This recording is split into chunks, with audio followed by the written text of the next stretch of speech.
gaisā. V8, 5,7 litri. Bet viņa tā kā tāds vistas stilbiņš, nekā liek te tāds tievs un galā priekšā platāks. Tīra manta.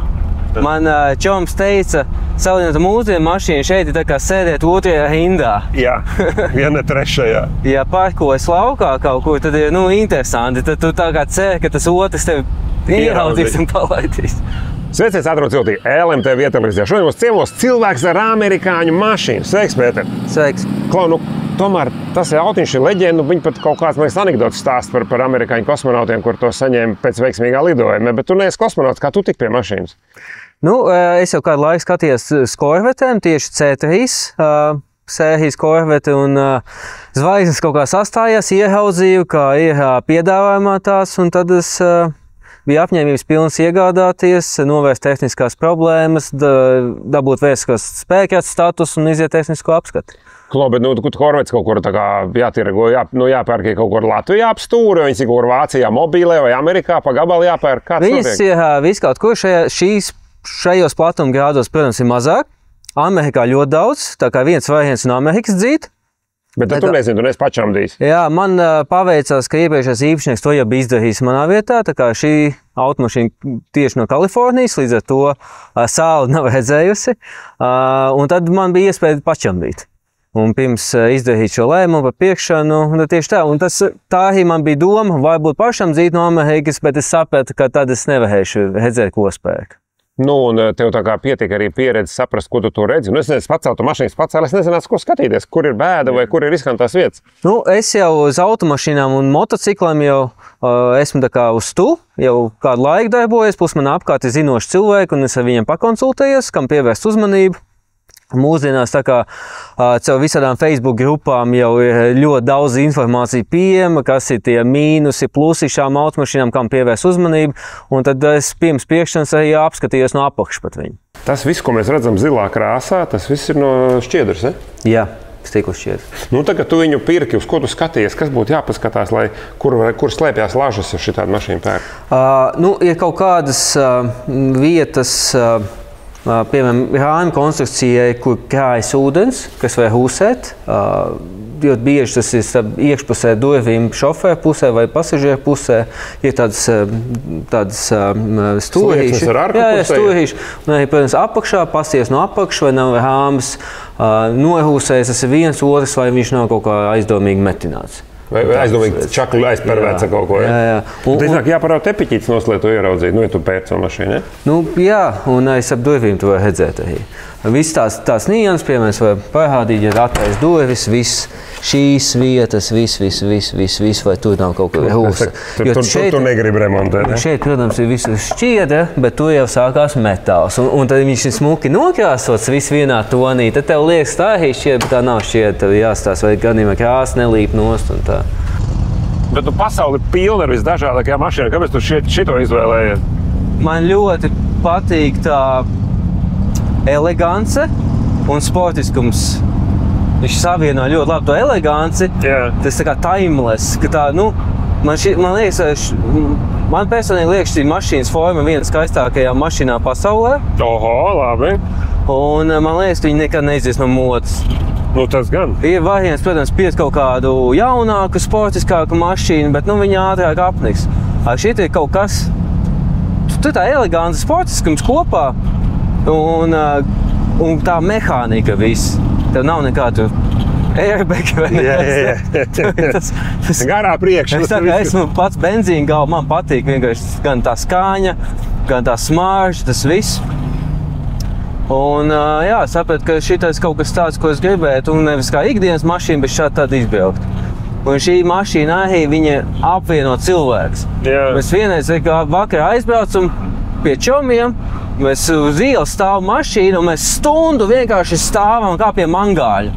Vienkārši runājamies. Jā, kā pie mangāļa. Un es sapratu, ka šī mašīna, viņa ir kaut kā tā kā magnēts, viņa pievilk cilvēks. Jā, tieši tā. Un ir cilvēki, kuri varbūt, teiksim tā, ja tā loģiskā un super praktiskuma skatītos, bezjēdzīgi, ko es tādu ikdienā braukšu, patēriņš, tur nenormāls patēriņš ir tikpat iespaidīgs, cik viņi izskatās. Un neko nevar salikt bagāžnieki tik, cik viņš te ir. Bet līdz ar to man patīk atkal ir tādas skaistas lietas arī, lai man būtu. Un tad ir čomi, ko nekad tādu nenopirktu, bet viņi ļoti priecīgi kādam ir. Teic, vai ļaut viņu, gribi pasēt, gribi izbrauc. Nu? Man draugam ir. Viņš pagaršo, super, nu, vismaz kādam ir. Un šitā es esmu daudz arī pilnīgi nepazīstams cilvēks arī vizinājis. Kaut kādā benzīna tankā sāk par šo mašīnu runāt, un viņš arī ļoti novērtē un tā, un es tā gribu izvizināšu. Jā, izvizinu, un cilvēks tik laimīgs saka, tu man uzlaboji dienu. Tieši tā, tieši tā. Sākt jaunas draudzības. Klab, bet tās Amerikā mašīnas tā kā Latvijas apstākļiem nav tā kā tās piemērotākās. Viņas māk braukt ātri un taisni, bet Latvijā ir līkumi. Kā tu ar to sadzīvo? Ja brauc ikdienā, tie līkumi nav tik daudz. Pagriezties bišķi pa labi pie Luksfa, pa kreisi. Es braucu kā ikdienā pa Rīgu vai pie Rīgu, tā kā nebrauc baigos gabalus, tad ir forši šī mašīna tieši baudīšanai. Viņi nav īsti, es teikšu pēc tās pieredzes, braukt 100 km/h nav baigērt viņa. Līdz kruīzā 85, 90 ir patīkams, bet visforšāk ir tieši ap pilsētu, piepilsētu, kad ir skaists laiks, noņem jumtas nost, tas ir vislielākā bauda šo automašīnu. Jā, ir jau tas, jo tu lēnāk brauc, jo labāk tev ekspozīcija, no marketinga. Tad vairāk cilvēku redz, ka Pēters nopircis labu mašīnu. Ja tu palido garām, tad nesaprot. Klausies, man liekas, ka vienīgā tāda mašīna, ko es uz tūma redzēju uz tām klapīšu lampām, ir Opel kaut kāds GT, bija tāds sudrabēns autiņš kaut ko pie motoru muzeja. Tu mums var parādīt, kā šitam nāk? Jā, šitam arī viņas nāk laukā. Iedarbinām 5,7, sākumā jāiedarbina, jo viņi strādā uz vakuumu. Stāvošai neieslēgs.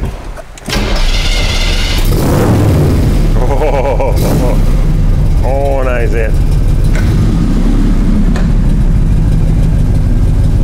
Un acis vaļā, darbojās. Jā, tas dizains bija no laikiem, kad nebija obligāti braukt ar tuvajām gaismām. Līdz ar to, ja tu vispār pa nakti nebrauc, tu tās lampas arī gadu neatvēri, vai ne? Jā, tāpēc man ir iebūvēts dienas gaitas pults šeit apakšā. Tā, lai mierīgi var braukt. Lai viegli tā vakuma sistēma nav jānoslēdz. Kāda jēga naktī braukt ar korveti, neviens neredz, ka tu brauc. Priekš kam? Nav jēga tērēt. Ja nu ir kaut kur aizķēries kādā balītē. Jā. Visā citādi bez tie luktiem var iztikt, viņus var ietaupīt uz nebēdu. Viņi arī nenoskrāpējās, nenodilst, jo viņus liek stāv aizsargātā pozīcijā. Vienīgais mīnus nevajag kādam uzmiršināt. Ja tev jātais vaļā un tad jāmiekšina, tas ir mīnus. Bet tur ar rokām, tu var māti rokām, noņemt to jumtu un māju rokām. Un tagad lietas trešajā. 3-2, nekāds drives nav, vai 1-2-3. Tad viņš ļauj uzreiz vidām 3 pakāpju automātiskā kārba, un tad viņš ļaus līdz 3 helvam ieskaitot. Ja tu pirmajā, tad būtu tikai pirmais. Otrajā, tad pirmais un otrais. Ja saulīt uzmest, tad ir pirmais. Jā, lai nepārslēdzās. Vai tad viņš reiz ir engine brakings, vai motoru viņš bremzīt no galvena pie brauc lejā. Kalnos vajag no pirmo ieslēgt, sāk viņš bremzes nokurinās. Jā, tā, ka jāsēž tā Ne? Paiet malā. Mēs no korvetu laižam. Sveiciens visiem, bet tinās malā. Ja te nevar nebraukt lepnā pauzā, jo nevienas citas pauzes tur nav. Tikai tā. Pat vēl var ielaisties zemāk, tā ritīgi šiki, lai aidieniņ. Es nevienā mašīnā nesēdēšu šitik lepni tā atgāsies. Viņa veido tavu raksturu. Jā. Tu brauc ar viņu, viņa tev liek sēdēt tā kā īstam kungam. Tas maina, tas maina tavu tu neesi kaut kāds uzmanīgais, kaut kāds uķipuķi. Šiki laida korveti, viss paiet uz pa maliņām. Jā, bet viņa tomēr priekš tā, cik viņa tāda muskuļot, viņa diezgan gara, man liekas. Viņa nekratās lieki. Viņa, tā līgani, komfortabli brauc. Jā. Un liekas, ka tie spārni kā ir izlocīti, tā kā smukam dizainam. Bet maz viņi ir izlaucīti, lai tu redzi, kur mašīna ir priekš. Tas arī palīdz. Jo tu neredzētu tos izlaucījumus, vispār nesaprast, kur tev mašīna beidzās. Šitā tev ir tāds brīdinājums, tev šito vietu, kā saka, stabā nebrauc. Tev diezgan maz rūp, cik viņai ir jaudas, jo diezgan tu spied pēdā grīdā. Tu vienkārši brauc kruīzi. Jā, un tas arī šī mašīna tomēr diezgan oldschoolīga, teiksim tā, vecmodīga, un līdz ar to viņai piekara, nav tā kā mūsdienas sportiskajai mašīnai, un viņai nav tā saķera tāda pati, līdz ar to pat ir drošāk, ka tā jauda ir bišķi mazāk. Tu esi prātīgs, jāsaka, neprātīgā pirkuma. Un, kad tu tā mierīgi kruizē kaut kur pa Latviju, es pasties, cik tev bākā jāsagāžu? Jā. kāda skumja balsī. Nē, šādas mašīnas, protams, parasti pērk neskatoties. Tas ir tā kā sirds pirkums. Es teikšu, ap 25 litriem. Vienalga, cik viņi tur ēdā, tu tikai lies, jo es katru reizi, kad pildos benzīna tankā, es sapratu, šie ir prieka litri, ko es pildu. Tas ir un jo vairāk, jo labāk. Un, tā, bet ja interesē tas patēriņš, aptuveni pa šoseju smuki kruizēja 16,5-7 litri simts. Tas nav traki. Pilsētā, protams, ir cits tās. Tur ir pie 30 vai tā būtu, jā. Jā, bet priekš tā, ka tas ir karburātors, un cik bija 5,7? 5,7 litri V8 motors, un 3 pakāpju automātiskā kārba, bet es teikšu, ir ļoti zolīdi, jo ikdienā viņi nebrauc kā Rīga Tukums vai Rīga Liepāja un atpakaļ, līdz ar to tā ir man tā pilsēta, piepilsēta, tad ir diezgan labi. Uzreiz ūdens pa gaisu. Attaisās līdzīgi kā Žigulim. Bet tev redz ir tā stikla šķiedra, ja? Jā. Līdz ar to viņš nav smags, tu vienu roku viņu pacēli. Jā. Man liekas, tu tur cīnīsies. Nē. Te ir normāla veca mašīna. Jā, un te jau ir tā laika, jau bijuši jau tuning detaļas visu. Kaut kāds gaisa filtrs, ja? Tātad Edelbrock, tā ir amerikāņu populāra tuning kompānija, kas arī mūsdienās ražo detaļas. Šis ir 3 veida gaisa filtrs, viņš ir vairāk gaisu rauj, jo oriģināli viņam ir tā kā tāda palna kā Žiguļiem. Viņš no vienas puses rauj, šeit no visām pusēm viņš rauj gaisu iekšā. Edelbrock karburators. Tas nav tā kā no jā, viņš vairāk degvielu iekšā dzinēja. Edelbrock ieplūda. Arī viss tā galva arī cita, ja? Un tad kopā vēl tiem sāni izpūtējiem, tas arī viss dod papildus iekspējas. Viņš vieglāk elpo nekā mašīna no veikala. Jā. Baigais sadalītājs, ārprāt, cik milzīgs. Un pie šitā 5,7 un 3 pakāpu automāta, cik tur zirgspēki ir? Pēc tehniskās pasas 220. Bet es neesmu pārliecināts, vai tas ņemot vērā visas šīs tas ir pēc papīriem, kā vēsturi. Tagad varbūt ir 250 vai 270. Kaut kad es gribēšu uzlūdz uz ruļļiem, protams, pārbaudīt, tā kā ziņkārība māca un tā. Bet... ja eļi ir vietā, motors nežakojas, var likt uz ruļļiem. Tur nav ko baidīties. Jā, bet tas Targas variants ļoti dīvains kabriolets. Bet viņš ir drošs. Viņš labāk tur kopā tur rāmis tīpar labāk. Jā, plus, ja lido kaut kas pa gaisu, aizmies stikls noķer. Kaut kāds kepons vai kas lido pa gaisu. Nenokrīt šalla vai cepur vai saulesbrilles. Un ko tev ģimene saka, ka tev ir divvietīga mašīna? Nav kautiņš, kurš tev brauks līdzi? Jā, man ir 3 bērni, sieva un 3 bērni. Jā. Es speciāli šo tieši pieku, lai es un sieva brauktu kopā. Zolīti. Bērni tiek atstāti mājās. Protams, ka bērni arī uz mājām tiek izvisināti. Godīgi. Drīz notiks dragreiz biķerniekos, un man mašīna būs ekspo zonā. Un es domāju, es ņemšu jau 3-gadīgo puiku līdzi. Jā. Es biju domājis, ko čomu paņem? Man ir viena brīva vieta korvetē. Es domāju, nē, davai.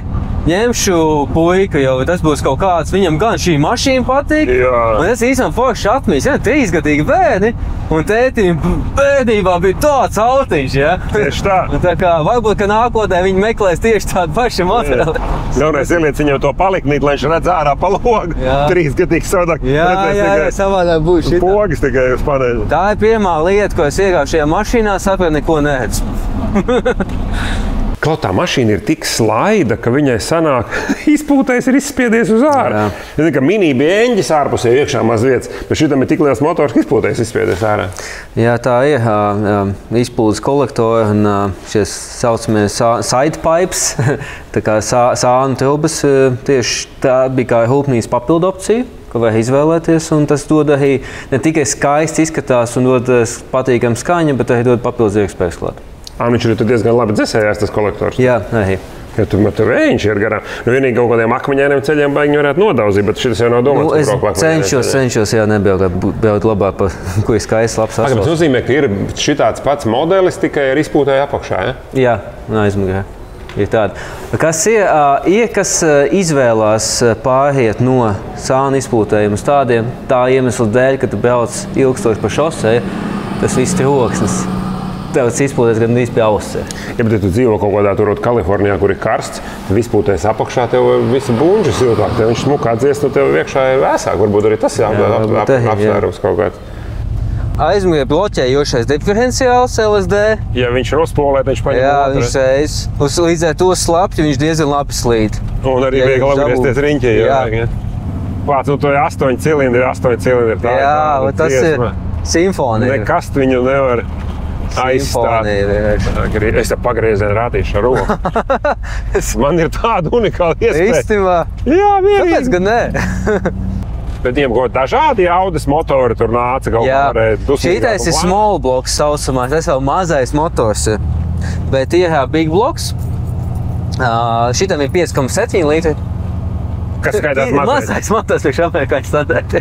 Small blocks, jā. Un cik tad ir lielajiem? Un tas ir kaut virs 7,4 nemalas. Šitādu te diezgan maz izmēru bet jā, bet tu ir diskutā, protams, viņi ir daudz vērtīgāki un tā. Bet tā priekša tad ir ļoti smaga.